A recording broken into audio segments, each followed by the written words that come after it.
So I found out about the contest Turn into the Wall because I got blessed by the algorithms of Instagram, and as I was going through it one day, I just stumbled upon the contest and I thought, oh, this looks interesting.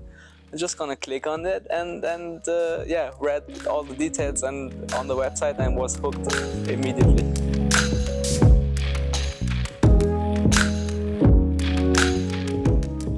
When I came here, of course, it was different than just seeing the photos for the contest, to do the sketch and just to apply.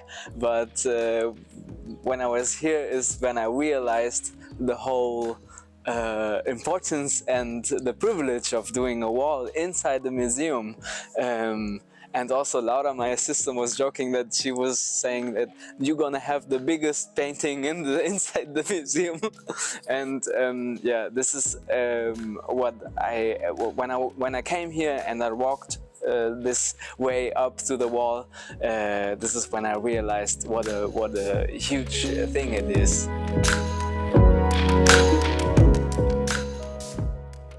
Basically, the idea is that every time I go into a gallery or into a museum, I see people watching at the exhibited works or pieces in the same poses. So it's like this or this or this. Also is a classic, and I find it quite amusing, but not to make fun of it, because I'm also standing there like this. But yeah, the initial idea was to show this and to show it around a piece that is consistently changing. So the window, I thought, okay, maybe whatever is happening behind the window could be the art piece, but also the reflection of the windows, the frame of the window itself, the carpenter that a long time ago made it. So all of this, the whole thing, is the artwork itself, and then it is appreciated, or maybe those people looking at it are wondering, maybe they don't understand.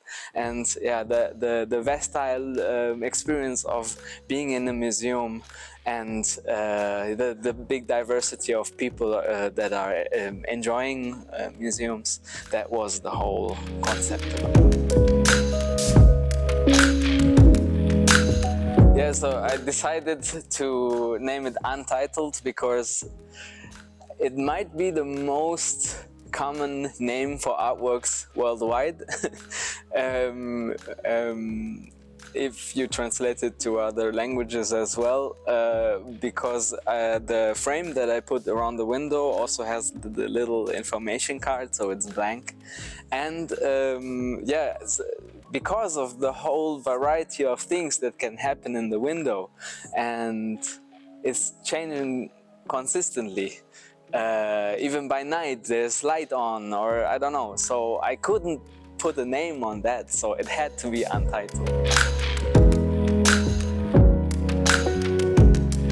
So my style basically, of course, is inspired and